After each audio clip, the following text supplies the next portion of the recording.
Mengatur keuangan Lebaran, atur strategi pasca Lebaran.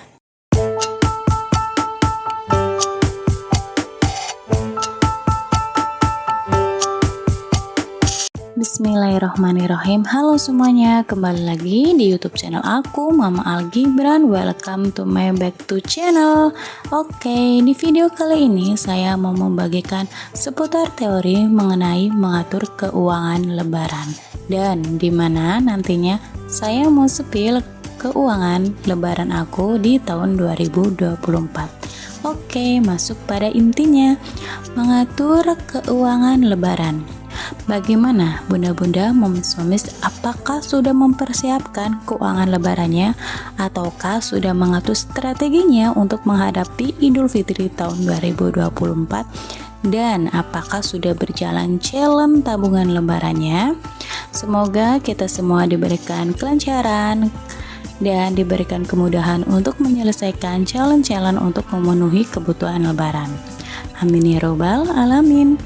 Nah, kali ini saya mau seputar teori mengenai strategi kita untuk mengatur keuangan lebaran di 2024 tahun depan untuk menghadapi pengeluaran di kebutuhan lebaran Idul Fitri nanti. Mengatur keuangan lebaran, dimana saya mau membagikan ada 3 poin penting, yaitu membuat anggaran dana khusus lebaran. Yang kedua, buat prioritas kebutuhan lebaran. Yang ketiga adalah siapkan dana darurat.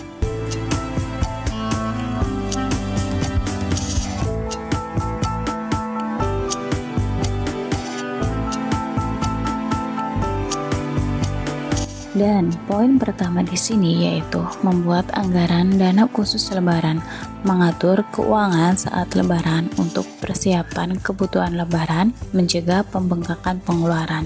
Yang dimana ini adalah buku saving fund aku yang di dalamnya terdapat challenge tabungan lebaran yang saya mulai setelah lebaran Idul Fitri 2023, dan saya memulai di tabungan lebaran 2024 ini sudah beberapa kolom yang telah saya isi, dan hasil uang ini saya kumpulkan dari sisa uang budgeting serta kerjaan sampingan Pak suami yang telah saya mulai 1 tahun untuk targetnya yang terkumpul sekitar 5 juta. Semoga uang ini berguna untuk keperluan lebaran nanti. Di membuat anggaran dana khusus lebaran, yang poin pertama itu yang diperlukan adalah tabungan lebaran.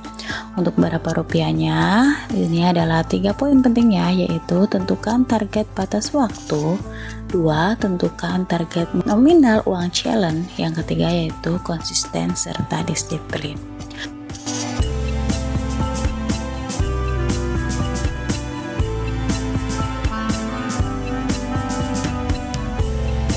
Dan poin 2, buat prioritas kebutuhan lebaran. Membuat daftar kebutuhan saat lebaran nanti apa saja yang diperlukan untuk dibutuhkan.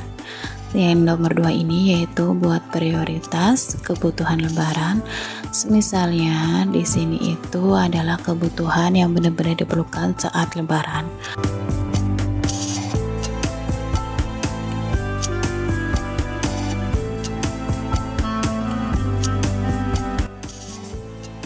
Untuk keseluruhan dari poin-poin ini, poin yang saya tulis dari angka 1 sampai angka 5 ini adalah kebutuhan lebaran, dimana kebutuhan lebaran ini yang harus kita pikirkan untuk budget tabungan lebaran.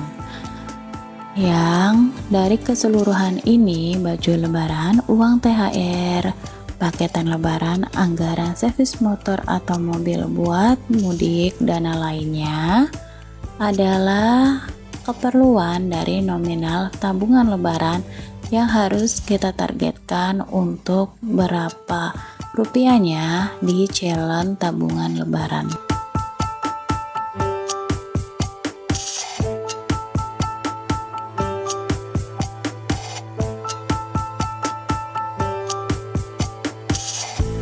Untuk poin terakhir yaitu siapkan dana darurat. Dengan adanya dana darurat akan sangat membantu jika harus terjadi pembengkakan lebaran nanti. Yang artinya di sini adalah dana darurat di poin 3 ini yaitu siapkan dana darurat.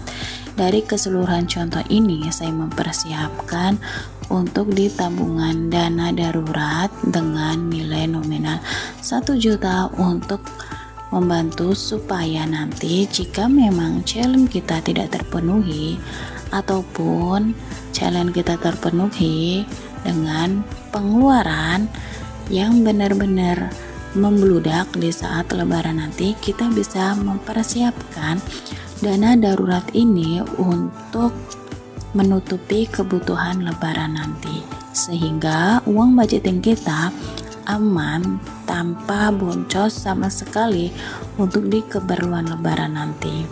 Keperluan lebaran itu benar-benar sangat harus dipersiapkan untuk strateginya supaya keuangan lebarannya aman tanpa boncos. Untuk keseluruhan yang saya gambarkan di sini yaitu nominalnya ada 50 yang terdiri dari nilai 1 juta untuk contoh di dana darurat ini. Dan ini di buku Scheme Fund aku itu telah mempersiapkan di dana daruratnya. Akan tetapi dana darurat ini baru saya mulai beberapa bulan lalu, tidak menjalani dalam batas kurun waktu 1 tahun karena saya terlalu fokus di tabungan lebaran 2024, sehingga saya berpikiran untuk membuat dana darurat ini. Dan di tabungan Ramadan juga saya telah mempersiapkan di tahun ini, di mana tabungan Ramadan ini berguna sekali untuk keperluan Ramadan, karena keperluan Ramadan juga kita perlu untuk antisipasi pengeluaran di saat Ramadan yang biasa kita bukber di luar ataupun untuk stok makanan. Dan ini adalah dana tak terduga di dana darurat aku sebesar 1.600.000, dan dimana ini telah saya simpan untuk beberapanya di tabungan dana darurat ini. Ini kegunaannya untuk persiapan nanti jika memang membludak saat lebaran nanti. Memang saya baru mempersiapkannya sekitar Rp100.000, tapi insya Allah dengan berjalannya waktu masih beberapa bulan ini, saya mau mengejar target dana tak terduga ini, sehingga saya bisa mempersiapkan untuk keperluan lebaran nanti. Ya, setidaknya setengah dari dana tak terduga ini atau dana darurat ini telah tersimpan. Ini ada persiapan di buku Scheme Fund aku. Oke. Di pengaturan keuangan lebaran ini yaitu poin ada 3. Di antara poin 3 ini itu sangat membantu sekali untuk pengeluaran lebaran untuk keseluruhan kategori di tabungan lebaran, yang dimana tabungan lebaran ini adalah rincian dari poin kedua, yaitu untuk dibuat prioritas kebutuhan lebaran, sehingga prioritas ini bisa kita capai dan kita goal di challenge tabungan lebaran. Serta yang terakhir, jangan lupa juga mempersiapkan dana darurat. Dana darurat ini bisa kita pergunakan untuk persiapan lebaran jika memang pengeluarannya itu membludak di saat lebaran nanti. Oke, terima kasih semuanya. Sekian teori kali ini tentang mengatur keuangan lebaran. Terima kasih yang telah menonton. Jangan lupa subscribe, like, share, and comment. Dadah semuanya. Assalamualaikum.